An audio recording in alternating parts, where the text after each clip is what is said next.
apa aja yang dibutuhkan? Sarung tangan. Kayaknya sarung tangan semua butuh ya. Terus apa lagi? NaCl, betadine. Gak jauh dari alat-alat itu ya. Jadi intinya untuk perawatan luka di sini kita butuh yang pasti handscoon ya. Handscoonnya ada dua, yang satu yang steril, yang satu yang bersih ya. Nah di sini juga sebetulnya nanti teman-teman kalau di rumah sakit akan menemukan basic dressing set ya. Jadi basicnya tuh dia udah satu set ya, tapi ini jarang sekali digunakan untuk pasien yang lukanya itu masih kronis dan butuh sering diganti ya, apalagi di rumah sakit. Karena apa? Karena kan di sini lumayan ya, sekali ganti berarti pasien atau keluarga harus membeli satu set ini gitu ya untuk perawatan. Nah kalau di rumah sakit biasanya kita gunakan alat yang memang dia sama aja isinya, cuma terpisah, nggak satu set kayak gini. Jadi kita nanti harus ngambil secara terpisah ya, kira-kira alat apa aja yang dibutuhkan ya. Nah terus di sini sebelum ke sini saya jelasin dulu. Di sini ada yang dasar ya, barang short, terus underwear ya. Ini untuk kitanya juga ya, karena kalau misalnya pasien-pasien dengan luka kronis itu kan beresiko masih ada cairan dan beresiko cairannya kena tubuh ya. Nah di sini mungkin sedikit yang membedakan. Kalau sebelumnya kan yang steril teman-teman masih ingat pakai kain hijau ya. Nah jadi kalau di rumah sakit sebetulnya udah jarang, kecuali kalau di ruang OK ya. Kalau di rumah sakit itu biasanya set steril itu sudah dimasuk ke dalam plastik. Nah jadi nanti teman-teman kan mungkin udah pernah ke rumah sakit ya, udah ngelihat di dalam lemari itu ada tumpukan alat. Nah itu kan alat-alat yang sudah disteril. Jadi ketika teman-teman mau melakukan perawatan, tinggal ambil kira-kira saya butuh alat apa aja ya. Jadi sekarang kita coba peragakan menggunakan yang kayak gini, karena nanti di rumah sakit teman-teman akan berhadapan dengan yang seperti ini. Jadi jarang pakai yang bungkus hijau gitu ya. Kalau dulu mungkin masih, kalau sekarang biasanya rata-rata rumah sakit sudah diganti ya. Nah di sini yang pertama mungkin ada set bengkok dan pinset ya. Ini tiap rumah sakit nggak selalu seperti ini ya, jadi menyesuaikan aja. Kalau misalnya satu setnya hanya ada bengkok, berarti teman-teman ambil bengkok. Nanti ada juga set pinset, berarti ambil lagi pinset gitu ya. Nah ini terus di sini juga ada set steril lainnya. Kita lihat ya, isinya ada apa aja. Ini bak sterilnya bukan bak steril yang besar. Nah di dalamnya ada dua foam ya, lalu ada gunting. Nah ini dua ya guntingnya, ada gunting jaringan, ada gunting plester. Kalau gunting jaringan ada yang tahu untuk apa? Nah menggunting jaringan yang sudah mati ya. Terus satu lagi ada gunting plester. Di sini fungsinya bukan untuk gunting plester ya. Jadi plester mungkin di awal udah disiapkan, nanti disimpan di yang nggak steril ya.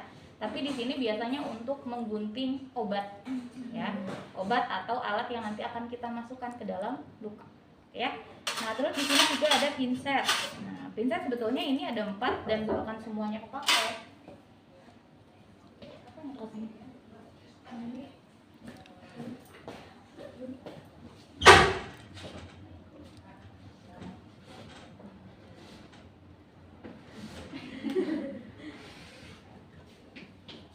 Ya, jadi nanti ada pinset di sini ada 4. Kalau praktikum itu sebetulnya nggak boleh sampai telat ya, karena ketinggalan sedikit Pak, kecuali izin dulu, nanti kita bisa ganti ke jadwal kelompok selanjutnya ya. Nah ini ada pinset 4.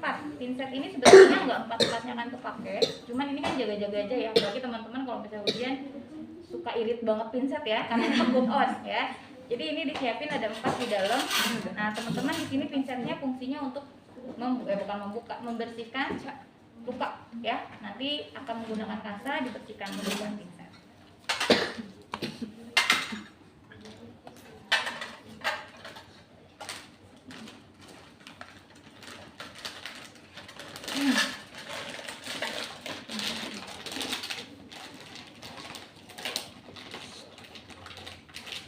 Nah di sini juga ada NaCl. Kalau NaCl biasanya untuk membilas luka ya, dan juga untuk melembabkan si kasanya. Oke. Sekarang kita lihat di sini yang nggak steril ada apa aja. Untuk yang nggak steril, yang pertama di sini ada penggaris ya. Penggaris ini fungsinya untuk mengukur luka atau diameter luka ya. Untuk penggarisnya ini khusus, jadi nanti bentuknya kertas kayak gini dan setiap penggaris itu dikasih nama pasien dan tanggal. Jadi nanti ini sebagai dokumentasi ya teman-teman, nanti dikasih nama pasien dan dikasih tanggal penggantian balutan atau pengukuran luka ya. Nah ini nanti biasanya teman-teman akan ukur misalnya diameter lebarnya berapa nih, misalnya di 10, nanti tinggal ditandain pakai pulpen tanda 10 gitu ya. Terus nanti panjangnya berapa, misalnya panjangnya 12, berarti kita tandain di 12 ya. Tapi untuk kedalamannya biasanya nggak akan bisa pakai ini karena titik nolnya itu nggak ada di ujung ya. Jadi cara mengukurnya biasanya kalau untuk kedalaman, nah, kita gunakan lidi watan ya. Jadi nanti lidi watannya coba teman-teman masukin ke dalam luka, terus nanti kira-kira tandain batasnya di mana sampai ke ujung. Nanti baru kita ukur ke penggaris ya, kira-kira kedalamannya berapa senti ya. Oke, itu alat-alat yang sudah steril. Terus di sini juga ada salep topikal. Nah ini tergantung dokternya meresepkan apa ya teman-teman ya, apakah salep atau memang sudah menggunakan Daryatul. Nanti ya saya ajarin yang ininya ya. Jadi ini salepnya biasanya diresepkan oleh dokternya ya, apakah pasiennya menggunakan salep atau seperti apa. Ini ada hipavit ya, dan juga gunting yang tadi saya bilang, gunting plester yang non steril. Jadi ini untuk jaga-jaga aja kalau hipavitnya atau plesternya belum tergunting ya. Oke. Nah ini yang tadi saya bilang, di sini perbedaan dengan perawatan luka sederhana. Kalau di perawatan luka kronis ini ada beberapa alat yang teman-teman butuhkan ya. Nah di sini ada modern dressing, ada beberapa jenis ya. Di sini yang pertama ada cutisop. Ini fungsinya adalah untuk menyerap ya teman-teman. Kalau misalnya ternyata lukanya ini masih basah gitu ya, atau masih banyak ada darahnya keluar atau mungkin nanahnya keluar gitu ya. Jadi fungsinya untuk menyerap, karena mengingat luka-luka kronis ini biasanya sudah ke dalam gitu ya. Nah di sini juga sama, di sini juga ada foam dressing ya, fungsinya sama juga, dia untuk menarik si cairan atau menyerap, bukan menarik ya, dia menyerap cairan. Nah di sini juga ada sorbak ya. Jadi di sini sorbak ini fungsinya, kalau misalnya tadi pasiennya menggunakan salep, ini biasanya atasnya kita pakai sorbak dulu ya. Setelah sorbak baru kita kasih foamnya, foam dressingnya ya. Jadi nanti biar si salepnya nggak keserap sama si foam, dia akan nempel dulu di sorbaknya ya. Dia makanya dibuat kayak jaring-jaringnya ini biar udara atau sirkulasi tetap masuk ya. Nah terus di sini yang tadi saya bilang, nah juga ada pasien yang memang menggunakan Daryatul. Daryatul ini adalah obat, ini bukan obat ya, ini salep juga ya, topikal juga, tapi bentuknya dia sudah ada jaring-jaringnya ya. Jadi biasanya ini digunakan untuk perawatan luka sederhana yang misalnya hanya luka hekting atau jahitan ya. Kalau misalnya luka kronis agak lumayan membutuhkan ininya gede banget ya. Ini bentuknya seperti ini. Ini dia sama jaring-jaringnya, sama kayak Vaseline swab ya Bu? Nah ya, dia sama kayak jaring-jaring ini, tapi dia udah ada salepnya ya. Jadi nanti tinggal ditempel aja. Kalau tadi kan kita salepnya dipasang dulu baru dikasih ininya serbaknya ya. Nah kalau ini udah gabung ya. Dan untuk Daryatul ini nanti kalau misalnya teman-teman di rumah sakit nih ada pasien post-op atau misalnya luka habis hekting gitu ya, disuruh pakai ini, ngambilnya nggak sembarangan tarik ya. Ini biasanya cara membukanya itu nanti kan digunting nih, misalnya lukanya kan nggak banyak, dia hanya segaris misalnya dan nggak butuh segini banget, jadi kita gunting sedikit aja, terus nanti kita keluarinnya jangan langsung ditarik, digeser ya. Kenapa digeser? Karena nih untuk ngambil salep-salep yang ada di sini, sayang kalau misalnya nggak diambil gitu ya. Kalau misalnya kita asal tarik, kebuang banyak salepnya ya. Kalau misalnya di rumah sakit kadang pasien-pasien yang memang misalnya pasien yang kurang mampu gitu ya, kan kasihan kalau misalnya harus terus beli yang kayak gini gitu ya. Makanya perawatnya kadang Masya Allah gitu ya, dia baik banget sampai jangan sampai ada yang kelewat. Kalaupun misalnya masih ada sisa, biasanya ini diambil, diolesin ya. Jadi harus hati-hati banget kalau nanti di rumah sakit teman-teman dapat pasien yang harus menggunakan ini ya. Nanti digeser aja, jadi cara bukanya ini nanti ditarik gitu ya, dibuka dikit terus nanti ditariknya digeser-geser, jadi si salepnya bawah ya. Oke, nah itu aja ya untuk alat-alatnya. Jadi itu mungkin yang membedakan dengan perawatan luka sederhana. Nah, kalau misalnya luka kronis, ini kita butuh alat-alat ini ya, atau modern dressingnya. Nah, sekarang kita langsung mulai aja. Nah, di sini ada yang ditanyakan dulu? Cukup ya, sambil jalan aja ya.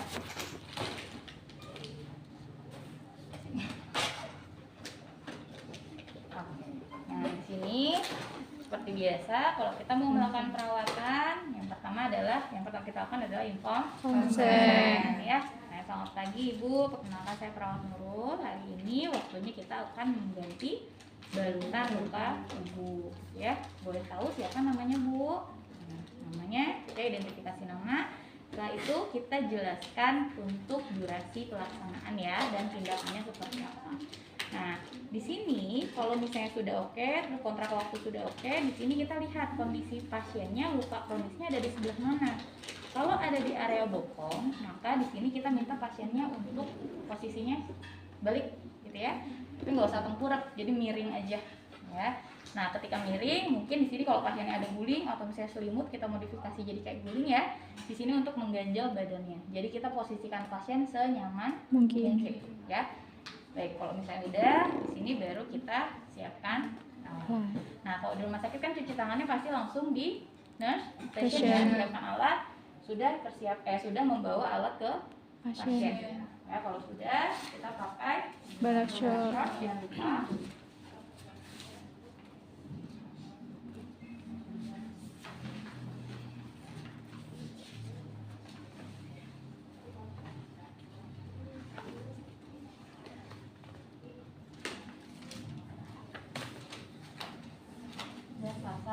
Underwear.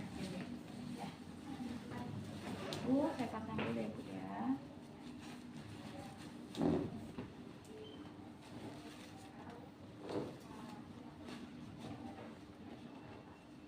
Oke, kalau sudah baru kita cuci tangan kembali dan menggunakan air tangan yang bersih.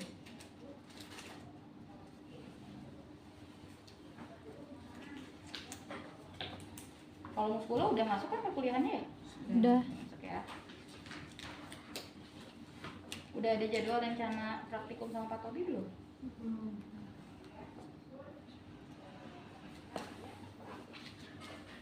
Belum bisa ujian belum?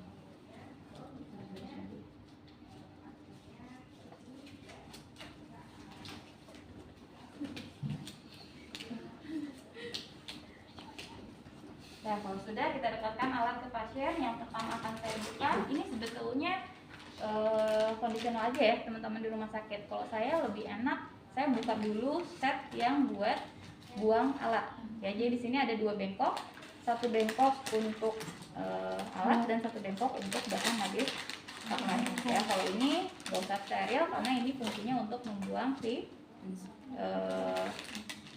kasa bekasnya ya, balutannya. Nah, ini kita ada 2, yang 1 untuk alat dan yang 1 untuk balutan.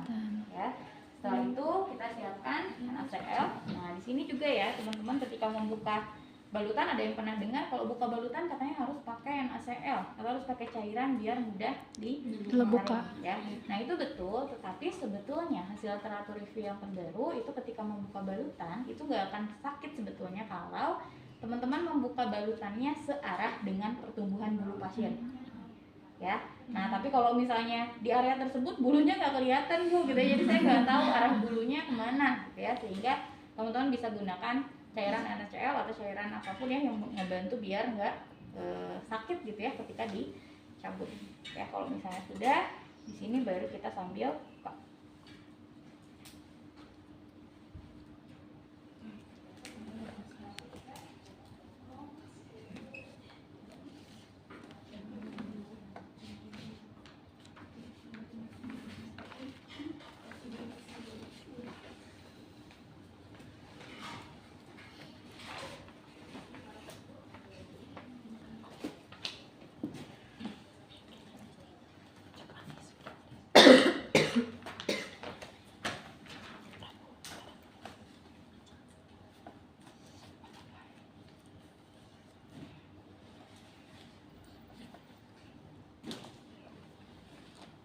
nanti teman-teman ketika buka balutan pasien luka kronis itu akan menemukan kondisi seperti ini.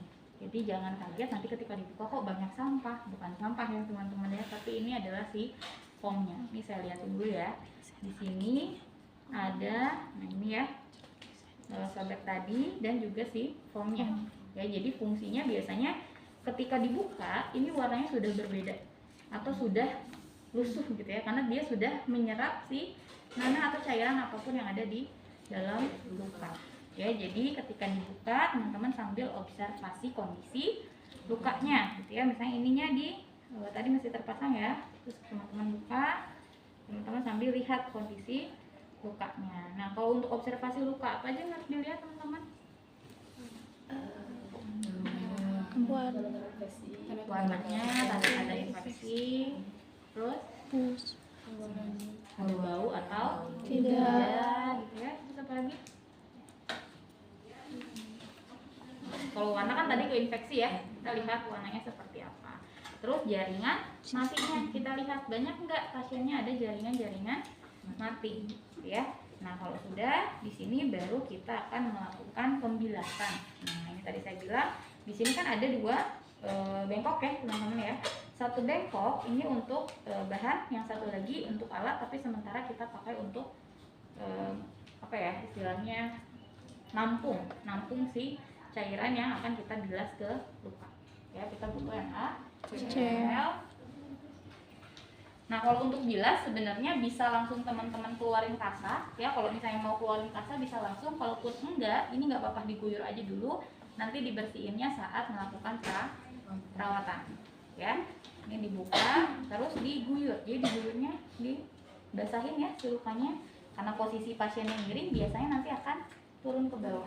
Ya cairannya, jadi kita tampung menggunakan bengkok di bawahnya ya, banjur kayak diguyur gitu ya. Kalau udah nanti akan keluar masuk ke bengkok, baru kita diamkan dulu lukanya.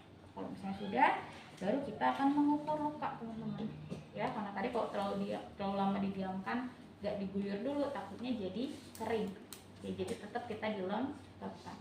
Nah kita akan melakukan pengukuran luka ini tadi saya bilang. Kita gunakan penggaris luka ya. Kita lihat diameternya. Yang pertama mungkin dari tingginya ya. Misalnya ini jangan lupa kasih nama ya dan tanggal penggantian balutan. Di sini lihat diameternya, oh ternyata tingginya atau panjangnya 17. Di sini nanti akan saya tandain pakai pulpen 17 cm. Terus nanti ke pinggir. Nah, di pinggir 14,5. Nanti saya tandain di 14,5. Nah untuk kedalamannya tadi ya bisa pakai lidi water atau teman-teman misalnya mau coba pakai jari, tapi jangan ditempelin jarinya ya, jadi dikira-kira aja. Misalnya kayak gini, terus nanti diukur dari batas ujung kulitnya segimana. Misalnya segini baru kita ukur ke penggaris ya untuk kedalamannya. Karena kalau misalnya kedalaman luka itu nggak sejajar ya, kadang luarnya masih pendek tapi dalam sudah masuk ya. Dan jangan juga tertipu teman-teman, banyak juga luka kronis yang seperti ini. Misalnya kayak gini tampaknya masih lukanya cuma segini aja gitu ya, tapi kadang ada beberapa luka kronis yang membuat terowongan. Jadi dia masuk ke dalam, tapi kulitnya di sini masih bagus, belum ada luka ya atau belum bolong, tapi di dalam sudah apa ya, kalau Sunda mah ngerolong gitu ya, udah ke dalam ke sini. Jadi kalau misalnya ada yang seperti itu, nanti saat perawatan luka itu dalamnya harus dibersihin juga, jangan sampai tertinggal ya, karena lama-kelamaan kalau dia masih infeksi atau misalnya terus-terusan ada luka infeksi, ini lama-kelamaan akan ikut bolong di kulitnya. Jadi lebih baik kita perbaiki dulu di area dalamnya ya. Jadi kalau nemu luka seperti ini, ada yang pernah melihat luka seperti ini atau perawatan di rumah sakit? Ada? Udah ya? Oh belum? Oke, nanti berarti ya. Yang udah berarti mungkin kebayang ya seperti apa sih lukanya. Kalau ini sih mungkin masih tampak biasa aja ya, karena ini masih bagus gitu ya. Tapi kalau luka yang sebetulnya nggak terlalu seperti ini, lebih dia kan lembek gitu ya, terus banyak otot-otot. Kadang ya kalau misalnya dia sudah dalam itu kan otot itu sudah mulai terlihat ya, atau bahkan mungkin ada yang sampai ke tulang ya. Jadi banyak sekali luka seperti ini. Jadi nanti kalau di rumah sakit, kalau teman-teman menemukan seperti ini, jangan langsung masang muka gitu ya, atau misalnya berbau langsung gitu ya. Jadi ya dinikmati aja gitu ya sambil belajar. Oke ya. Nah, kalau sudah tadi dibersihkan, sudah diukur gitu ya, terus ini hipofiknya juga sudah oke, baru kita akan melakukan persiapan alat-alat yang steril ya. Nah, untuk persiapan alat steril ini karena tadi sudah dipakai untuk membuka, kita buang dulu ya. Buang, tapi gantinya jangan pakai sarung tangan yang steril, pakai yang bersih aja dulu. Karena kan kita mau nyiapin dulu alat ya. Jadi ini saya buka, makanya kalau di rumah sakit biasanya pasien perawatnya double sarung tangannya. Jadi kalau yang satu kiranya udah kotor banget, dia akan membuka. Di dalamnya masih ada sarung tangan ya. Nah, ini bisa kita kesampingkan dulu. Dan sarung tangan kita buka set yang steril. Nah, untuk set yang steril ini teman-teman bisa buka langsung. Kalau ini kan ziplock ya, tapi kalau di rumah sakit itu kertasnya ini kayak kertas handscoon, jadi bisa dibuka semuanya gitu ya. Jadi langsung dibuka, langsung simpan aja kayak gitu ya. Kadang si plastik sterilnya bisa dijadiin buat alas juga kalau di rumah sakit gitu ya. Nah, tapi kan ini masih ziplock, berarti kita keluarkan dulu asal tidak memegang bagian dalam bak steril ya. Jadi kita pegang di sini. Ini nanti nggak di bed pasien ya. Ini saya di sini biar teman-teman biar kelihatan ya. Ini dikeluarkan. Ini boleh dibuka, posisinya kayak gini. Ya, jadi nanti ini bisa dipakai untuk menaruh kasa. Ya, jadi dipergunakan. Ingat kita menggunakan bak sterilnya bukan bak steril yang besar. Ya. Nah, kalau sudah ini kita siapkan peralatan yang harus dimasukkan ke dalam bak steril.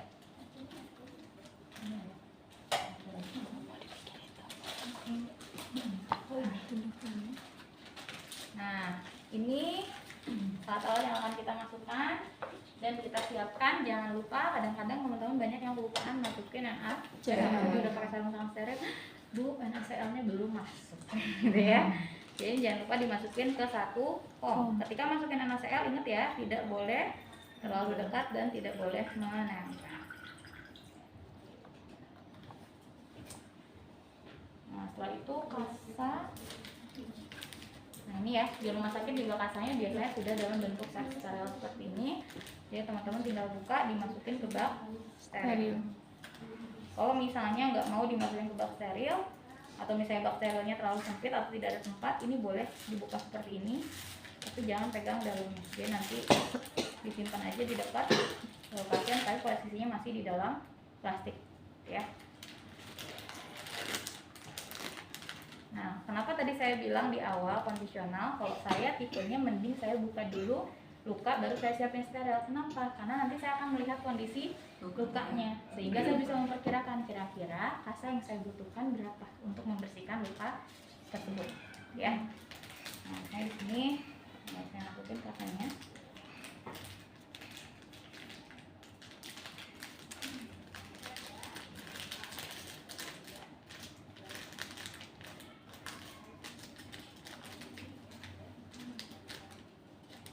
Putih sop ya, putih sopnya juga dimasukin.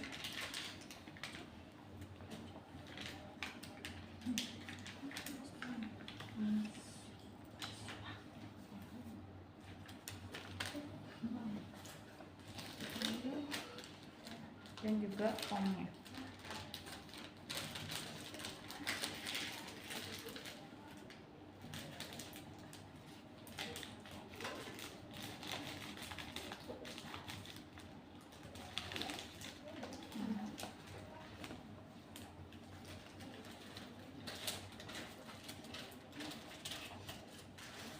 Kalau sudah, di sini kita siapkan juga gel ya teman-teman, gel salep yang diresepkan oleh dokternya. Kita simpan salepnya di dekat bak steril, dan kasa yang besar. Nah, kasa besar mungkin nanti bisa di akhir ya, karena biasanya kasa yang besar ini dipakai untuk menutup luka.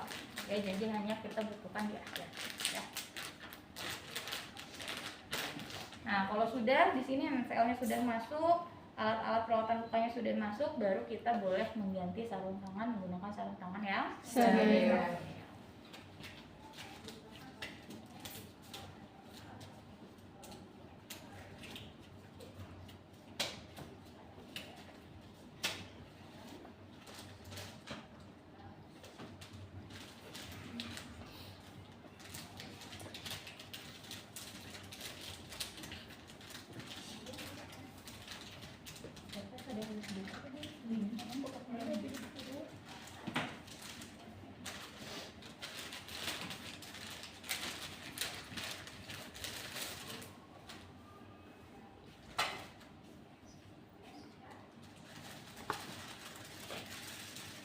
Pada bisa ya buka dalam pakai dalam steril ya.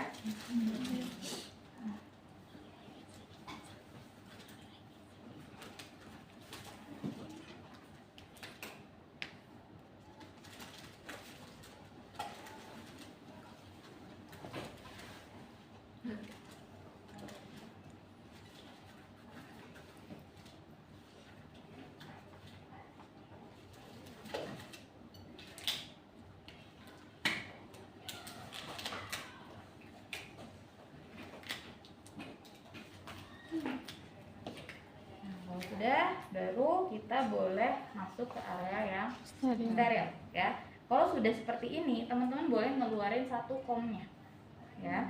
Komnya boleh dikeluarin satu, yang satu tetap di sini untuk menyimpan si kasa yang sudah dilembabkan ya.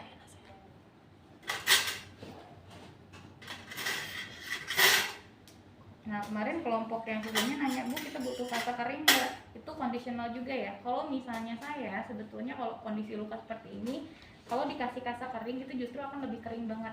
Karena nanti di ujung kita akan pakai salep, jadi biarkan sedikit agak lembab. Ya, jadi jangan terlalu kering.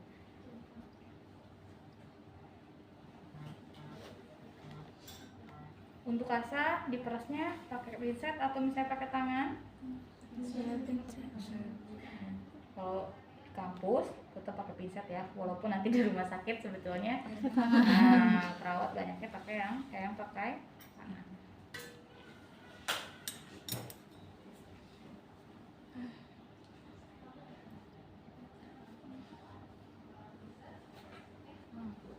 Kalau di rumah sakit korentang juga sudah tidak digunakan ya teman-teman.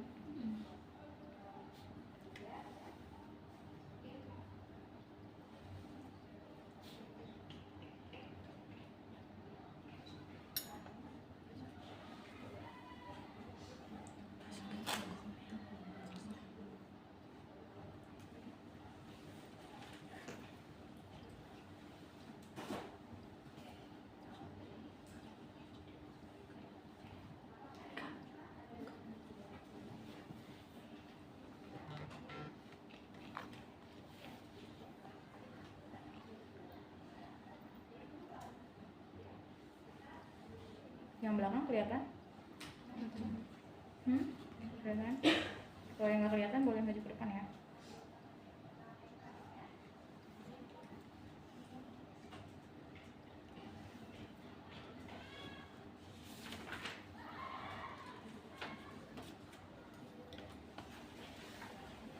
Nah, kalau sudah di sini saya lembabkan 3 dan saya siapkan 2 yang kering. Tapi yang kering bisa dipakai atau bisa tidak, ya.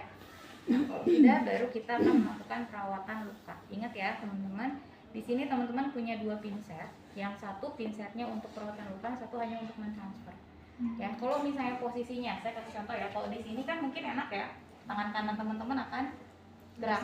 Yang ini pasti disimpan. Tapi kalau misalnya posisinya seperti ini, kebanyakan mahasiswa akan menggunakan tangan kiri. Padahal sebaiknya untuk perawatan luka pakai tangan yang dominan. Ya, jadi kalau misalnya ada posisi seperti ini, jangan memaksakan yaudah yang kiri aja yang dekat gitu ya. Ambil pakai yang tetap perawatannya pakai yang kanan, nanti yang kirinya simpen dulu. Ya, tapi tangan yang ini jangan main kemana-mana, diem aja dekat sini. Oke ya, saya udah hafal banget mahasiswa ya. Oke. Nah, terus posisinya seperti ini. Kalau teman-teman mau melakukan perawatan, pinsetnya itu harus ada di dalam kasa. Jadi jangan sampai seperti ini. Nah, kayak gini ya. Saya kasih contoh. Kayak gini misalnya. Terus lakukan perawatan. Nah, kan ketika perawatan ini akan nempel ke kulit pasien. Dan itu beresiko melukai pasien ya, atau membuat si lukanya semakin infeksi ya, atau misalnya ada luka baru. Jadi, kalau mau melakukan perawatan luka, kondisi pinset itu sebaiknya ada di dalam kasa. Misalnya di sini saya transfer kayak gini. Ini teman-teman ambil. Nanti posisi seperti ini. Ya, jadi pinsetnya di dalam. Atau kalau misalnya mau digulung-gulung boleh. Misalnya saya mau perawatannya kayak gini, Bu. Nanti ininya digulung aja. Silahkan. Tapi beresiko nanti akan sulit untuk ngelepas. ya. Jadi mending kayak tadi aja, misalnya kayak gini, ini ketika saya transfer ini nanti posisinya dibalik kayak gini, ya. Saya simpan di sini. Nah, ketika melakukan perawatan, ini saya kasih contoh ya, ceritanya nggak boleh pegang ya, ini biar teman-teman kelihatan. Ketika mau melakukan perawatan, teman-teman lakukan agak dipijit, jadi jangan langsung digosok, ya, tapi agak dipijit. Fungsinya untuk apa? Fungsinya untuk mengeluarkan nanahnya, ya, atau cairan atau luka. Nah, jadi kalau misalnya udah ke sini, jangan balik lagi ke sini, berurutan dari atas. Mau ke bawah boleh, mau ke samping juga boleh. Nah, ingat ya, kalau misalnya ada luka yang tadi saya bilang dia ada terowongan ke dalam, itu berarti kasanya harus masuk ke dalam. Ya, maksudnya kemana? Kalau misalnya kecil lukanya susah, boleh pakai lidi wotan. Atau lidi wotannya harus benar-benar lembut ya, karena kan kapas kalau lidi wotan. Kalau kering dia akan nempel, ya. Nah, itu ya. Setelah itu dibuang. Ini ceritanya masih steril ya. Oke, kalau misalnya udah kayak gitu, ini nggak boleh masuk lagi ke steril. Kita ambil pakai kasa yang tadi untuk transfer.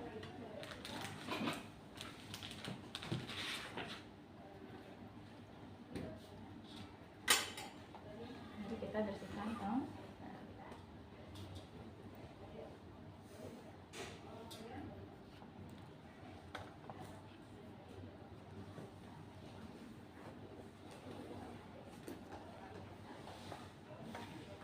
Nah, kalau sudah di sini sudah bersih nih, misalnya si nanahnya sudah mulai menghilang dan sudah tidak ada kotoran, tapi ternyata jaringan matinya banyak, sehingga kita butuh menggunting, gitu ya, atau membersihkan si jaringan mati.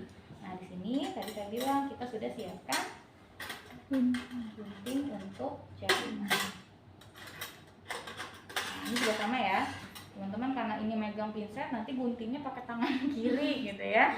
Enggak ya, jadi nanti teman-teman pindah dulu. Kalau ini nggak mau dibuang silahkan, mau dibuang juga silahkan. Di sini masih ada pinset 3, masih banyak. Tapi kalau misalnya ini belum terlalu kotor dan memang ini nggak menyentuh, ya apalagi tadi pinsetnya itu di dalam kasa, ini boleh tetap digunakan, asal jangan pegang ujungnya, ya. Kalau misalnya teman-teman mau gunting jaringan, ini tinggal diganti posisinya seperti ini, ya. Oke ya, karena ini masih steril ujungnya ya. Ini juga sebetulnya masih steril, tapi karena udah tempel ke pasien jadi kita anggap on. Ya, kita ganti posisinya, baru kita gunting.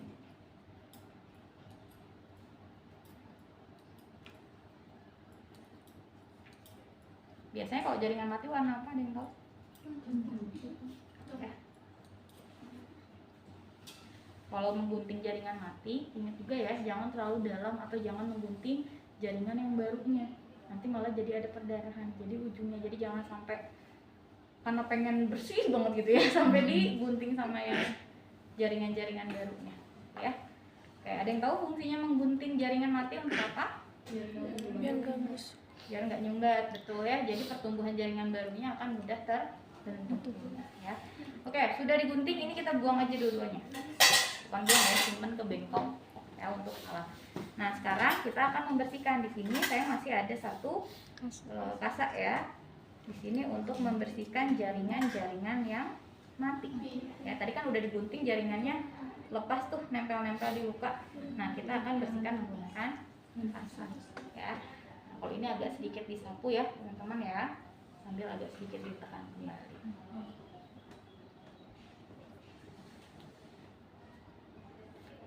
Nah, tadi salah satu alasan kenapa juga nggak harus pakai kasa yang kering banget, karena ini terbuka. Jadi sebetulnya ketika ini lembab, ingat ya, lembab itu berarti apa? Bukan becek ya. Kalau lembab itu dia basah tapi nggak becek ya. Beda sama kayak tadi di awal saya ngeguyur, itu kan pasti becek di luka. Kalau lembab dia sebetulnya hanya melembabkan saja ya. Kalau misalnya sudah dilembabkan, ini posisi terbuka, kena udara yang ada di atmosfer juga sebetulnya lebih cepat kering ya. Oke, kalau sudah, terakhir di sini kita akan siapkan perawatan untuk luka ya. Kalau ini sudah, ini boleh teman-teman buang. Dan kita akan menyiapkan alat-alat untuk, bukan alat ya, obatnya untuk lukanya ya. foamnya udah disiapkan, sobeknya juga sudah. Nah sekarang salep. Kalau salep gimana Bu? Kan ini nggak dikeluarin. Ini sebenarnya salep bisa dikekasain, tapi kalau dikekasain salep ini akan terkontaminasi dengan udara atmosfer. Jadi baiknya nanti di akhir gunakan secara langsung ketika di dalam kemasan. Ini kondisi ini mengharuskan kita mengonkan satu tangan ya, tapi sebelum dionin posisi pinset ini kita naikin dulu ke atas. Takutnya kita butuh untuk melakukan tindakan ya, butuh pinset.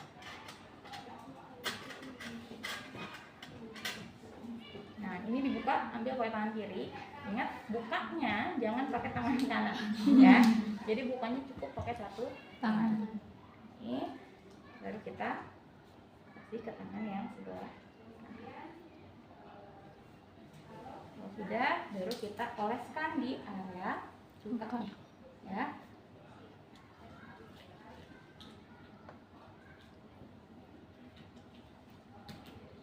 Ini diberikan salepnya merata ya teman-teman ya. Terus selain alat kayak salep ini, biasanya ada beberapa pasien yang diberikan sejenis zinc ya untuk area kulit pinggirnya. Karena kan dia terus-terusan pakai plester sehingga lama-kelamaan akan iritasi. Yang biasanya pakai gel juga. Ini kalau sudah salep, ingat kalau ada terowongan kayak tadi jangan lupa dikasih salep juga ya terowongannya. Dan kalau misalnya ada terowongan itu biasanya kita langsung pakai yang hijau ini ya. Dia digulung-gulung kayak bola terus dimasukin, disumpal. Ya, jadi biar si salepnya itu dia nempel di jaringan. Ya. Nah, kalau sudah di sini kita baru ambil sobeknya tadi ya. Ini disesuaikan. Kalau aslinya sobeknya itu lebar kayak gini ya. Tadi yang udah dilipat ya. Jadi dia bisa sebesar ini. Tapi kalau misalnya lukanya nggak terlalu besar, bisa kita gunting. Tadi kan ada gunting jaringan, gunting plester ya di dalam. Jadi bisa kita gunting. Nah, misalnya kita pakai ini, kita simpan di atas luka yang sudah kita berikan salep. Ya, kalau sudah, kita tutup menggunakan foam. Ini foamnya jangan kebalik ya, jadi ada depan belakang. Kalau yang belakang itu kayak spons untuk menyerapnya, kalau yang luar lebih nahan air, ya, dia nggak akan nyerap.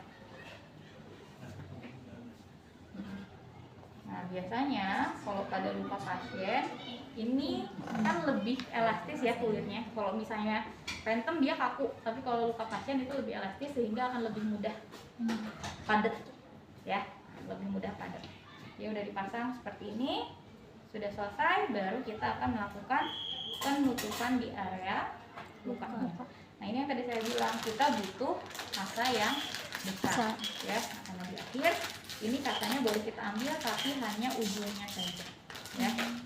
Dan kasa ini biasanya ada yang lebih besar atau belum ya? Ini kayaknya sudah belum. Jadi ada yang lebih besar ya teman-teman ya. Ini satu tempat kasa gini biasanya dia hanya satu kasa dan bisa dirobek semuanya.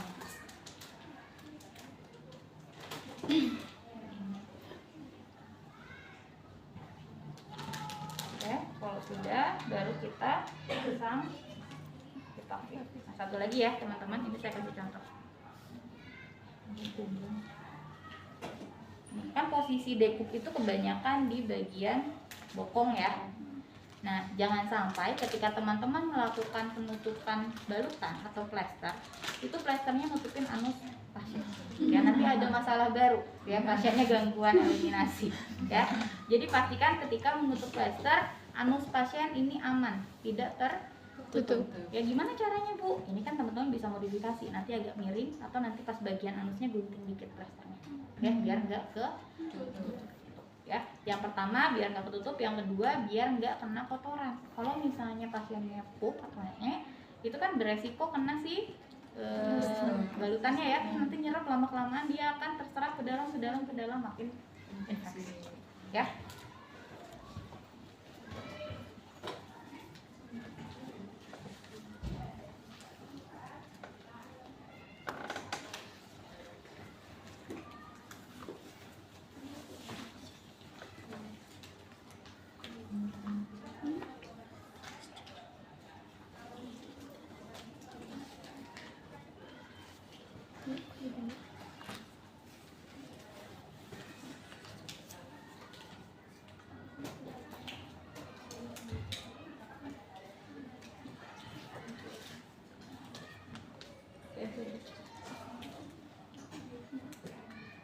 Ibu, kalau pas pasang Ipafix boleh sambil buka atau mau nanti pakai lagi?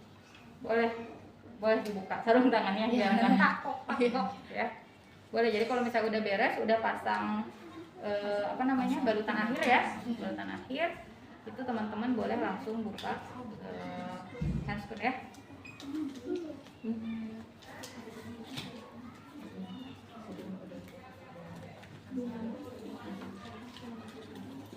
Nah ini ya, jadi ketika dianus teman-teman bisa posisinya miring atau nanti menggunting bagian ujung.